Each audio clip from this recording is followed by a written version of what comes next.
Hello, in this audio log, I'm going to be talking about Monday, the 18th of September 2023. And as I said, it was a Monday, and we had Sean all day. So, predominantly, we spoke about the history of pop music. We spoke about the history of pop music. But before that, we did a small recap on research again because today was the day when all the groups got switched over. So, as I said, I was originally in Group B, now I'm Group A. Everything's been sorted, life is good. Oh God. So, we were speaking about research and. Oh God, sorry. I've been very tired throughout this week. Sean asked, "What's the difference between primary and secondary research?" And after a few guesses, I believe it was Lily who said, "Primary research is you go out and you conduct your own research. So it could be anything really. It could be the tensile strength of a guitar string, how far you could throw a piano key. I don't know. Just two really random examples." Secondary research is research that was done by somebody else, ergo Wikipedia, Ultimate Guitar, Songster, Chordify, such stuff like that. Which was useful because I remember being told it last year, but I'd forgotten. I'm not sure if you have to specify.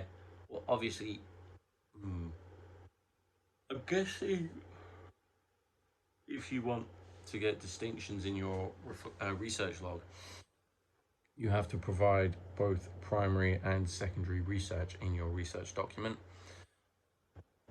But I don't know. I mean, I did that last year and I got a merit for it, so I don't know entirely.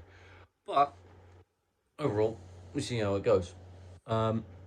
We also, so the actual thing itself spoke about, like, as you know, most pop songs are follow the 1-4-5 chord progressions in whatever key they're in. And it spoke about the origins of that, which I thought the historical context was rather interesting.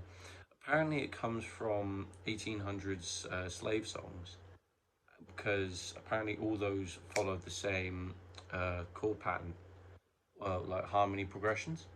So that came over into generalized music after slavery was abolished, I presume. Um, then they also mentioned, obviously, the four chord repetition. We were asked to provide examples, so I shall. Um, the only example I can think of is pop song by Katy Perry, "Hot and Cold," which predominantly goes from G to D, A to C. Obviously, power chord variants, but you catch my drift. Um, as that, and it repeats that through the entire song, as most pop songs. God damn, as most pop songs do. Um, but yeah, this pop history documentary was. It took up the entire morning and a bit of the afternoon. It was fairly long. Um, it was split into four segments, but because it was a BBC recording and it looked like it was from at least 2014, because it spoke about Prince as a is instead of a was. He was talking about him when he was alive. So I was talking to Andre and we were saying this thing has got to be 9, 10 years old because Prince died in 2016. So there was that.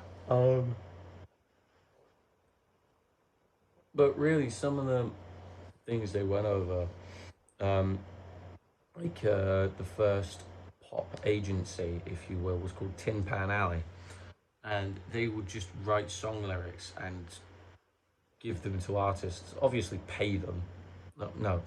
As in the artist would have to pay the person for the lyrics, and then all the other legal mumbo jumbo. But really, they were like the first agency to do it and like privatized pop, because pop came out of like blues and soul and all that sort of stuff, and then the Beatles took hold of it, and then everything just went in different directions. But you know, and obviously pop didn't really start till 70s ish, and that was more like hippie music and stuff, labeled as hippie music. And then the 80s, that's when it actually properly started. But overall, that was everything that happened on Sean's Monday class.